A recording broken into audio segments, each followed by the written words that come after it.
Some moves will never mend.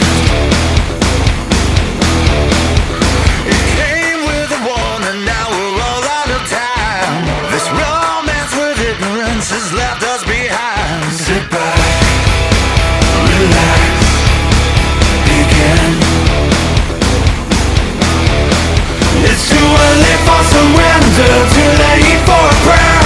We can't go to hell if we're already there. They say the end is coming and I need to prepare. We can't go to hell. Hey everybody, welcome to Rana's Radar. Now, as you can see behind me, Evel Knieval, big exhibit is right here.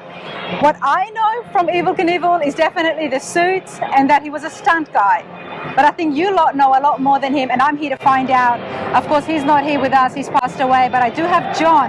John, introduce yourself to us, please, and then tell us, where are we standing? All right, well, thank you very much for having me on the show on your channel. It's an honor and privilege. So my name is John Bagley. I own Motor Mania Media, and we're here this year celebrating the 50th anniversary of Evel Knieval's jump over the Snake River Canyon. And what we have here is a couple of iconic vehicles that have never been seen before anywhere. Okay. Now, the E2 rocket is the one he jumped over the canyon with, which everybody knows. And that was in 67? No, that was in 1974. September 8th, 1974. Okay. He jumped over the canyon.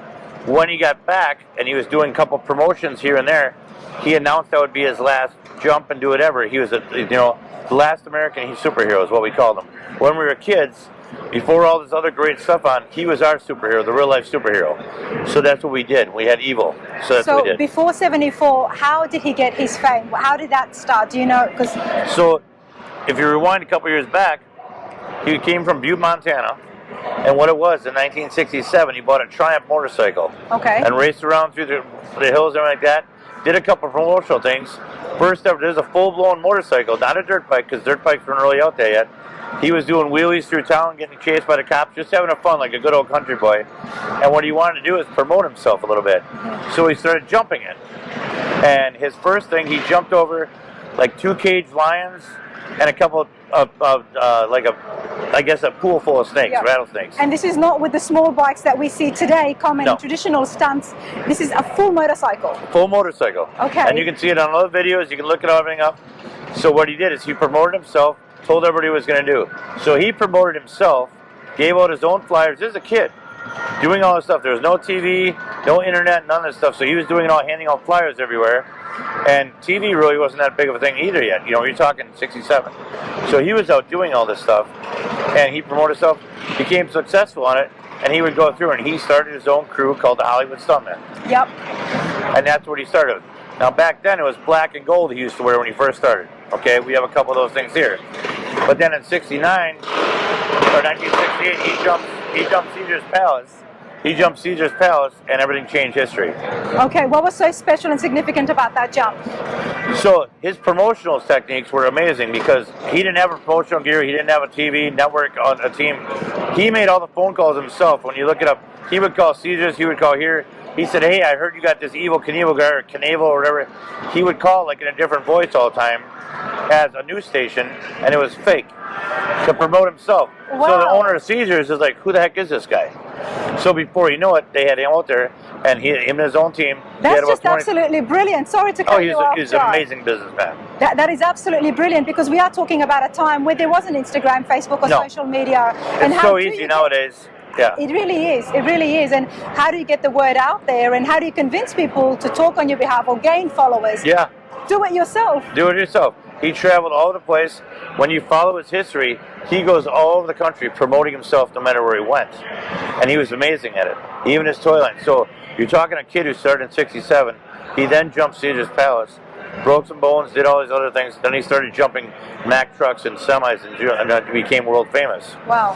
By 1974, this one man negotiated a deal and negotiated a $15 million toy line in 1974. This is before Star Wars, this is before all this stuff. Wow. He did it himself. This was the first original toy, as you can see from our showcases. We're going to show that showcase, everybody, and I think some of my supporters at home, you might recognize it. You know, this might take you down memory lane. Why was it so? Tell me, John, earlier before the camera, you were mentioning that a lot of veterans might be able to relate to Evel Knievel. That was a time where I don't want to say the country was torn, but obviously we had wars going on. We were ending the Vietnam, we were in the Korean. So these heroes came back. He was the red, white, and blue. He was all-American. He was a superhero. So these war veterans came back, and as our tour, even my young crew, that's what it is today, they'd see the veterans coming in with their Army veterans. We had a man here yesterday who just saw the display and brought tears to his eyes. Wow. Because he said that was my hero, that was the king. Wow. So it's amazing how many lives he touched. We think of it as kids because I was born in the 70s, so I thought it was toy, but they were grown men. I mean, they would show up for thousands. I mean, 3 or 4 days they waited out Snake River Canyon, camping out for 60,000 people to watch him jump. So there's only one Evel Knievel. There'll only ever be one. Well, I appreciate this so much because I'm learning about the history of iconic figures in American racing, hot rods, classics. There's so many of them. Like, we've got lots of them. You do, and that's why I had to stop here. Obviously, the cars in the back drew me in, and I could just tell that, one, they're original. There's so much happening here, and I wanted to find out more. I mean, this one still hasn't even been fixed. No, they'll never be fixed. They're all original. The dragster, the Formula One dragster, was only premiered twice in history and then put away in the archives in the 80s. This is the first time it's ever been seen nationally on tour. So it's never been seen before. It wasn't just bikes. It progressed on to drag cars, planes. Rockets, planes, everything, rockets. Yeah, he was going everywhere. I mean, he did movies, he did everything. He was everything. He was everywhere. Wow, this is absolutely brilliant. Let's take you guys in to have a closer look. Okay, the dragster. Let's have a look here. First of all, I love engines. You're on Runner's radar. What have we got here? There's obviously a blower up there. All right, so what we have here, actually, so Evel created this in 1975. It premiered at Kings Island, Ohio, okay? And what he did, you have your typical big block Chevy here with dual tunnel rams on it, and you can see the motor setting back like a regular dragster. Now you can see the way it's set. All the kids, all the fans know that there was a Formula One dragster toy. This was mirrored after, and they made a toy after this. It's in the showcases over there. Okay. The parachute popped out the back. You can see the skid plates on the back of here, okay? Right here. It would go up, as it would do a wheelie, it would shoot sparks out and go down the racetrack, and the kids and adults would love it from all over the world. So he would do a wheelie in this? Yep, it would go up, and the weight transfer would go up like this and go down the track. And he would go through. We've got video of it on the hero card out in front there. You can see everything, the design of it, the build of it, and everything like that. Wow. So it's another thing he created for his fans and followers to do. So he built this himself? He had his own crew, but he designed what he wanted to do. Every time he would come up, he would design, but he would take part of the builds too. Yeah, he had an amazing crew. Love it. Now, talk to me about this. This here, this is the famous E2 rocket. There was 2 rockets. There was one that came in when he jumped over for the promotional in 1974. Everybody was on TV watching and filming it. So what happened is they made the first rocket, and it actually crashed in the canyon. So it made the hype. Evel was hyping it up for all the fans and followers. They thought, oh my gosh, Evel going to make it? He's going to die. He's not going to it. Nobody was in there. This is the E2 rocket created by Robert Truex, a Navy engineer. So this was a steam-powered rocket that they launched that day on September 8, 1974. Wow. He was an absolute showman. Yes. He knew how to do it. He knew how to keep it. He knew how to do it, yes. And there's the history. Each card shows the history on there.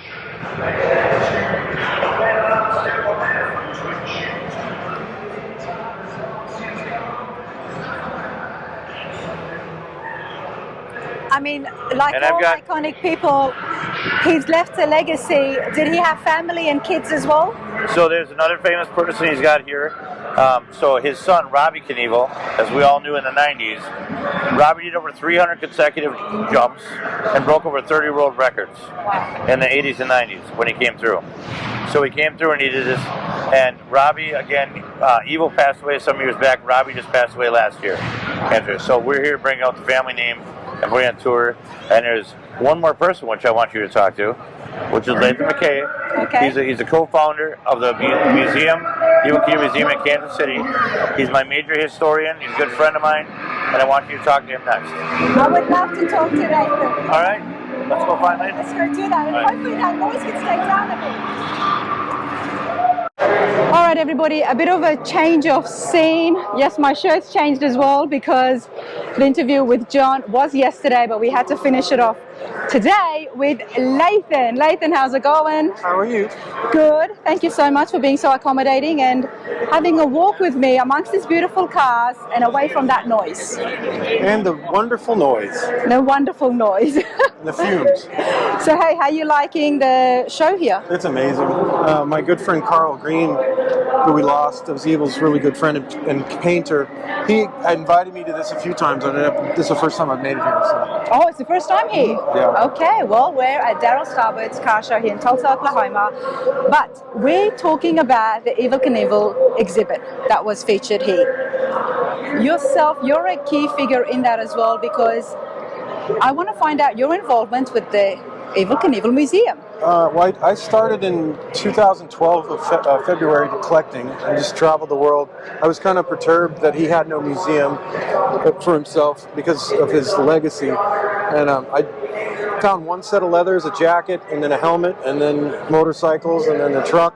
Wow. And the goal was always to build a museum. And along the way, I met my partner, Mike Patterson, who restored Jerry Lee Lewis's motorcycle. And my ex-business partner called him up and said, "Do you restore Mack trucks?" And he said, "Of course." So that's how I met him. And then we assembled a team of 92 people, and it took about 2.5 years. Wow. And then the next idea was, let's open a museum. So it went from a traveling exhibit to a brick and mortar.